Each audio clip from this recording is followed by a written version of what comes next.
Hey everybody, I'm J. Edward Neal, and it's time for another episode of Let's Talk Art. This week I've got 4 really big paintings for you. It's been cold outside all of a sudden. Winter is coming for sure. And so now I'm pretty much stuck inside, hiding from the rain and cold, painting all the time. So I've got 4 big ones for you this week. Let's get started right away. I just finished this one last night. Anybody who knows me has probably seen that I've been painting a lot of cats and birds and flowery, happy stuff for the most part lately. Well, my truest passion is really to paint sort of darker apocalyptic stuff. So this one. This is actually sort of an homage to a painting I did 5 or 6 years ago called Everything Must Fall. That one hung on my wall for a long time, and I really kind of missed it. So I sort of semi-recreated it, similar sized canvas, and a very similar theme. Sort of dark, apocalyptic, dystopian towers, end of the world kind of stuff, like maybe this was the last machine or city that humanity built right before the end of the world. Boom, everything explodes. This one is called Necropolis of Forever. The varnish is still a little tacky on it. That's how fresh new it is. It's up on Etsy Shadow Art Finds now, and it's a big one.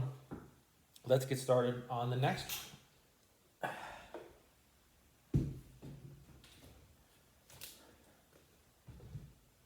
Some of you might recognize this one. I posted it just about a week ago. It's another giant dark tower, although not quite as apocalyptic as Necropolis of Forever. This one is called Let Us Be Shadow.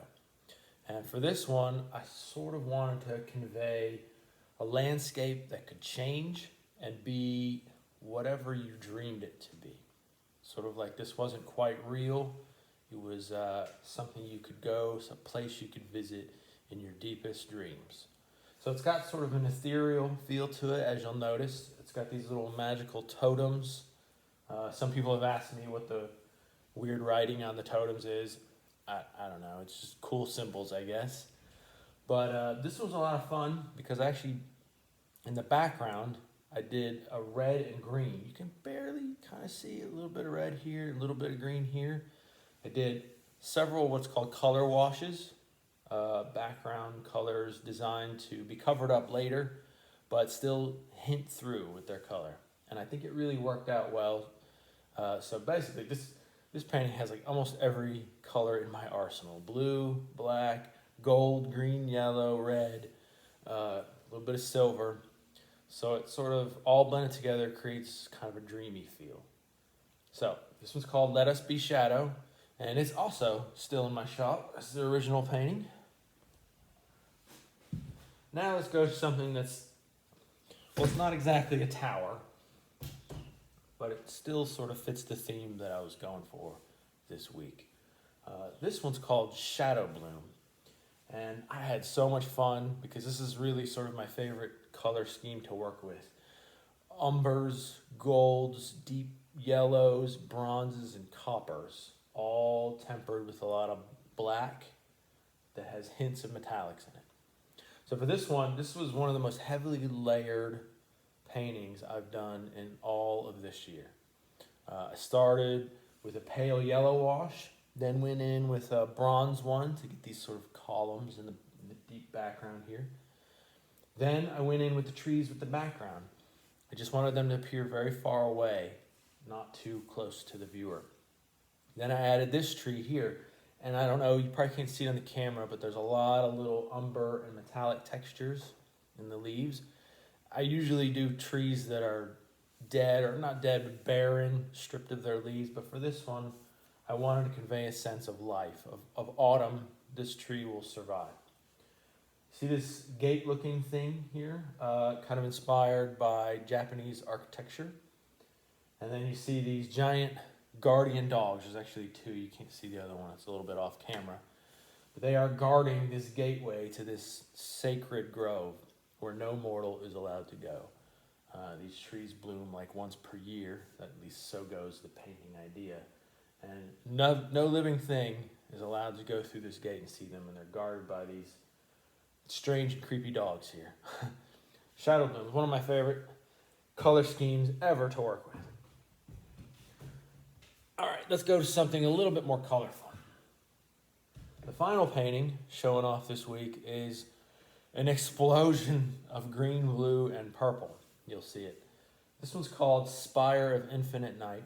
And the idea with this one is that this moon is always full, and it's always sort of twilight dusk over this magical tower thing here. And if you look close, you can kind of see the tower is a little bit decayed because it's been here so long, but it's still standing. It won't ever fall. It's a tough tower. So Spire of Infinite Night, if you like the extreme explosive blues, especially purples, a lot of people have asked me firmly to use more purples, so I'm going to try to start doing that. I hope you like this one. I hope you like the other ones. So that's it for this week. 4 big paintings. I've been busy. There will be more big paintings. I just bought some really huge canvases to do some monstrously big paintings that will probably be too big to show on this easel, so I have to figure out a different way to video them for you.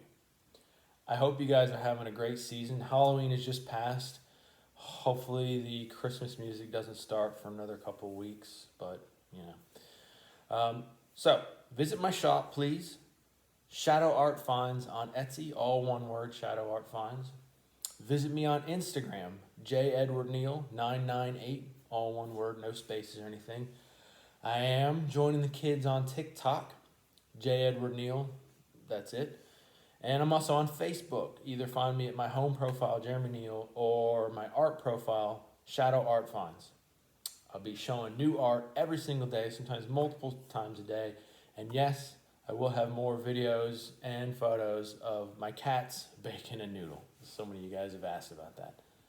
Hope you guys have a great day, and I'll see you next week. Bye.